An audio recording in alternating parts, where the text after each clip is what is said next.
ito ay rated SPG. Striktong patnubay at gabay ng magulang ang kailangan. Maaaring may masiselang tema, lengguwahe, karahasan, sexual, horror o droga na hindi angkop sa mga...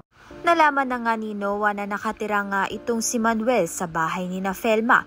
Kaya naman nga't nawala na nga ng gana itong si Noah kay Felma at desidido na nga siyang iwan ito. Nagpapahabol pa nga itong si Noah kay Felma. Subalit hindi na nga nagawa ni Felma na habulin nga itong si Noah dahil nire-respeto nga niya kung ano ang naging desisyon nito. At isa pa nga ay nagiging mabuti na nga ang relasyon nga muli nito ni Manuel at ni Felma.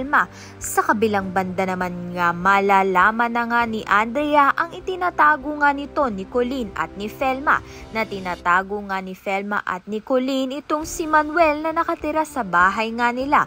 Kaya naman nga't nang malaman nga ni Andrea yon ay agad nga siyang sumugod sa storage area kung saan nagtatago nga itong si Manuel. Imbis nga na magalit itong si Andrea nang makita niya nga itong si Manuel ay nalungkot nga siya at naawa dahil nakita nga niya ang kanyang ama na nasa wheelchair. Kaya naman nga yan at iba pa ang dapat nating pakaabangan. Maraming salamat sa iyong panonood.